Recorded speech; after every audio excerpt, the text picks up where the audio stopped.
Hello tout le monde, j'espère que vous allez bien et bienvenue dans cette petite vidéo sur Bitcoin. Alors dans cette vidéo je vais parler essentiellement de Bitcoin et d'Ethereum et je vais essayer de faire ça de manière assez rapide. Il se passe pas grand chose, hein. Vraiment c'est tout ce qu'il y a à dire. Donc Bitcoin, on a eu la clôture en hebdo ici. Bon, c'est vraiment une clôture qui dit pas grand chose et globalement si on regarde même en mensuel, en hebdo, on peut voir que les prix sont en train de se resserrer. Donc c'est tout ce que j'ai à dire. Et si on regarde sur une échelle de temps en daily, on peut voir qu'on a véritablement un peu cette compression au niveau des prix qui est en train de s'effectuer. Mais même si à un moment ou un autre on a une cassure, c'est pas pour ça qu'on aura directement une direction. En effet, on a toujours différentes résistances et support, donc ça je pourrais éventuellement les mettre dans une autre couleur. Je vais les mettre comme ça. Je vais le mettre en bleu clair pour que ce soit plus clair à visualiser. Oups. Et donc même si à un moment ou un autre durant la semaine on vient casser ici, c'est pas pour autant que ça va indiquer qu'on va directement dumper ou qu'on va directement pumper dans une direction ou une autre. Je pense que là la compression, bon, elle est ressentie, mais c'est pas pour ça qu'en fait au bout d'un moment on n'aurait pas encore des prix qui viendraient se resserrer de manière, on va dire, on a une petite cassure, puis en fait on continue et on continue, et en fait c'est pas pour ça qu'en fait ça peut pas continuer pendant encore un certain temps. Donc ça c'est quelque chose dont il faut rester conscient. Mais sinon en ce moment tout ce que je peux dire en gros c'est que oui, on a des prix qui se resserrent. Donc voilà, ça c'était pour la petite analyse, c'est tout, merci. Non. Alors j'ai ouvert un short basé sur du 3 heures, mais je vais en parler dans quelques instants. Si on regarde aussi tout simplement en daily, je sais plus pourquoi j'avais tracé ça, soit. On est encore et toujours entre ces deux niveaux, et en fait ça c'est le niveau de support qu'on est venu taper plusieurs fois, et le niveau de résistance qu'on est venu taper une seule fois. Mais en gros si on regarde ça d'un point de vue vraiment plus simple, c'est on a tapé une fois, on a tapé une fois, et en fait on a à aucun moment on est revenu chercher cette zone-ci ou cette zone-ci. Et moi l'impression que j'ai, c'est que si en fait on revient un moment ici au 11 000 quelque chose, ça pourrait être intéressant de chercher un short. Je dis pas qu'on va redumper, mais pour revenir chercher, on va dire à nouveau, cet milieu de range qu'on est en train de former. Idem dans l'autre sens, j'ai l'impression qu'en fait ce serait bien de chercher des longs pour viser aussi ce milieu de range. Après ça c'est simplement une idée, c'est comme ça que je traderais un range. Shorter les résistances et acheter les supports tout simplement. Donc voilà, ça c'est tout ce que j'ai à dire, j'ai pas grand chose à dire non plus en dehors de ça. Ouais, alors je me suis fait sortir, donc j'avais donné l'idée que si on y recherchait ici, à mon avis il y avait un ensemble de liquidités qu'on pouvait venir chercher avec un stop plus ou moins ici au-dessus, enfin j'avais mis mon stop là. Au-dessus de 10 007. J'ai pris le short ici, j'étais en profit, puis on est venu remonter, je me suis fait sortir. Donc voilà, ça c'est pour être totalement transparent avec vous. J'ai perdu un trade là entre temps, entre la dernière vidéo et cette vidéo. C'est un peu malheureux, mais je me dis que c'est mieux d'être transparent. Et j'ai pris un short basé sur le 3 heures en fait, où en gros, alors pour ceux qui me suivent un peu par rapport à mes vidéos sur la liquidité, en fin de vidéo je vais essayer aussi de parler vite fait, on verra si j'ai le temps. Je suis un peu fatigué en fait, c'est pour ça. De parler de la manière dont je trace mes niveaux et pourquoi mes charts sont plus ou moins clean et pourquoi je m'emmerde pas à dessiner 15 000 niveaux. Mais on verra ça en fin de vidéo. Donc on a ici cette zone de liquidité qu'on est venu traverser, et on peut voir qu'on a eu donc un premier test, et là en fait on a une deuxième chandelle, en fait une grosse mèche de rejet. Donc c'était entre guillemets assez pour moi, donc le fait qu'il y a un rejet et qu'on soit dans une zone de liquidité, c'est suffisant pour moi pour me dire ok, je prends une position. Donc là j'ai pris une position et j'ai vraiment mis mon stop au-dessus de la mèche parce que je me dis bon voilà, si on vient se retrader ici au-dessus, je pense pas que 1, 2, 3, enfin que 3 tests de la zone soit quelque chose de négatif, et je dirais qu'on est tout simplement pour aller rechercher à nouveau plus haut. Mais pour le moment, bon, il y a ça qui s'est présenté, donc je me suis dit ok, bon ben je prends le short parce que voilà, ça fait partie des setups. Là j'ai de la chance hein, parce que je suis en train de faire la vidéo pile poil et ça se présente bien entre guillemets, mais c'est du 3 heures et je sais pas, ça risque de prendre un certain temps à se mettre en place.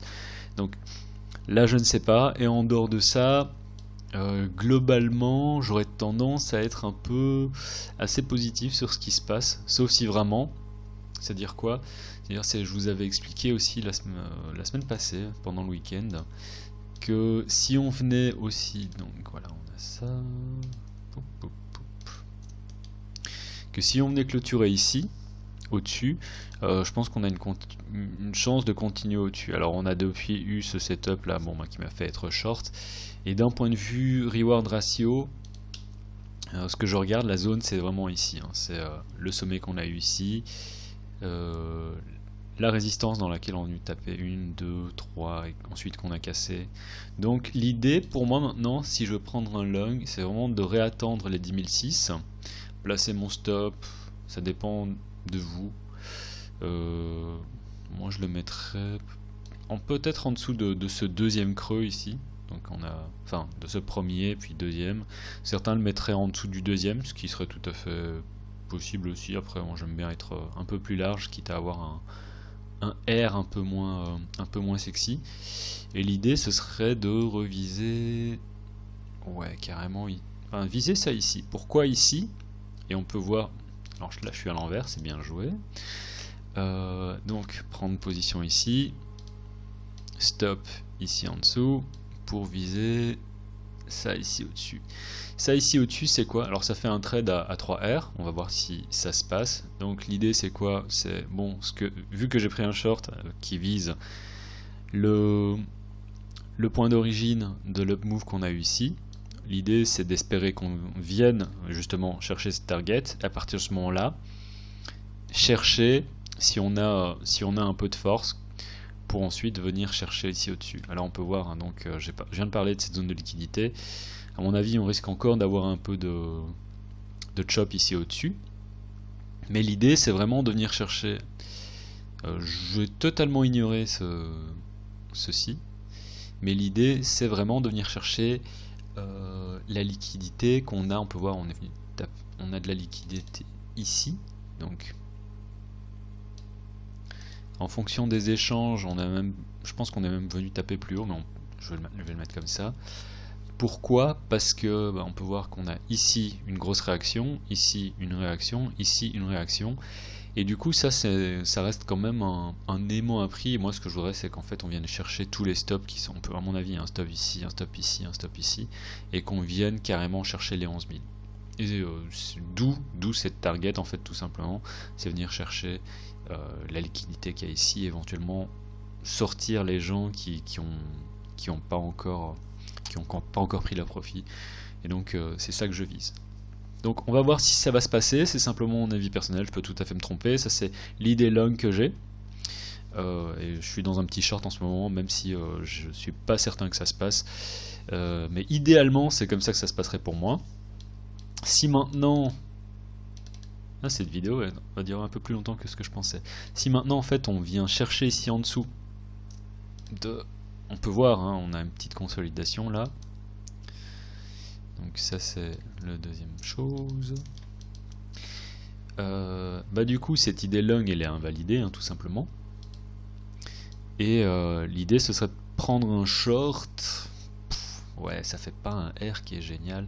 Alors l'idée c'est que si on vient rechercher cet ancien creux, il y a une probabilité short pour qu'on vienne rechercher les 10 200.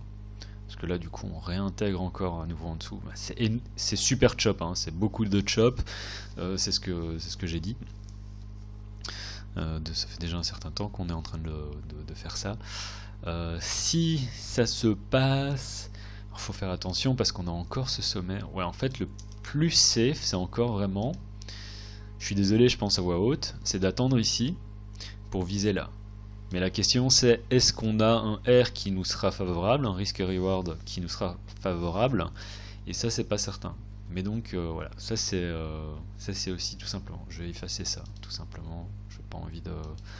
Pourquoi? Parce que, tout simplement, de ce creux à ce creux-là, c'est beaucoup trop proche et je pense que c'est pas tradable.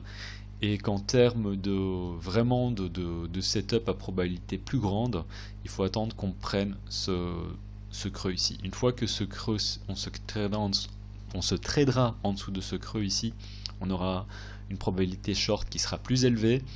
Et en fonction de la manière dont les prix auront évolué, donc ici, peut-être qu'on formera une petite base et qu'ensuite on viendra casser donc ce creux, pardon, ben on pourra placer notre stop. Mais là, je peux pas encore dire quoi que ce soit parce qu'il n'y a aucun setup, quoi.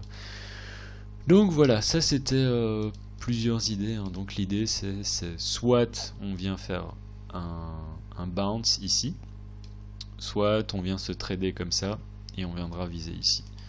Bon, ça, c'est deux idées. Donc, enfin, déjà, il y a un setup dans lequel je suis là, mais j'ai pas pu le partager parce que ça, c'est vraiment en live.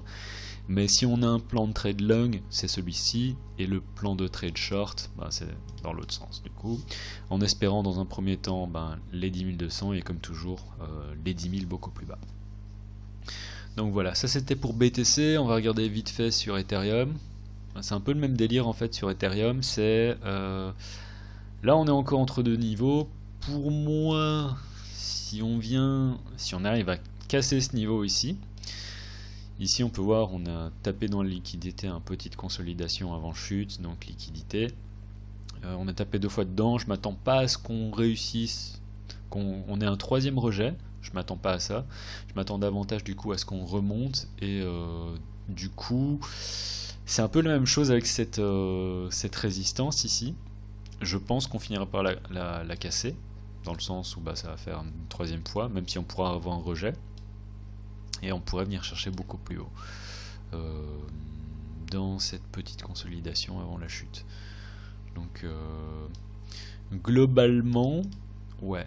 Donc si je devais prendre un setup, et là encore, hein, il faudra voir comment les prix vont évoluer. Je traite pas Ethereum pour le moment, parce que j'ai pas des grosses vues dessus, mais probabilité long ici pour aller viser ça, qu'un short, enfin le stop, où est-ce que vous mettez le stop, c'est la question. Si maintenant c'est à partir d'ici qu'on monte directement, peut-être comme ça, et ça pourrait faire un trade à 4 R qui serait assez énorme, mais pour le moment on n'en est pas là, et la question c'est encore toujours d'attendre comment les prix vont évoluer. Et pour le setup short dans l'autre sens, c'est la même chose, dire qu'on a ça ici, on a une grosse consolidation ici quand même, mais après on a encore et toujours ce creux, et c'est la même chose en fait que sur Bitcoin, hein. Il faut attendre qu'on vienne chercher ça, et à partir de ce moment là, je pense qu'on peut venir chercher les 300 $, et en fait c'est la même idée, hein. C'est la même idée dans l'autre sens, enfin c'est comme sur BTC finalement, faire un truc comme ça de ce genre là, quoi. Et je pense qu'on a toutes les chances de venir chercher les stops qui sont ici, voire plus bas, mais bon, si vous voulez être un peu safe, voilà, ça ferait quelque chose comme ça, mais je pense qu'on pourra les descendre beaucoup plus bas aussi. Donc prendre une partie de profit ici, et ensuite la deuxième partie, enfin ça dépend comment vous prenez vos profits, mais là-dedans ici. Donc voilà, ça c'était pour Ethereum contre BTC, contre USD pardon, et Ethereum contre BTC, ben... ça fait aussi un certain temps qu'on est en train de faire du chop, donc j'ai vraiment rien à dire là-dessus. Voilà, c'est une vidéo qui fera du coup pile poil 15 minutes. Si vous avez apprécié le contenu, n'hésitez pas à me mettre un like.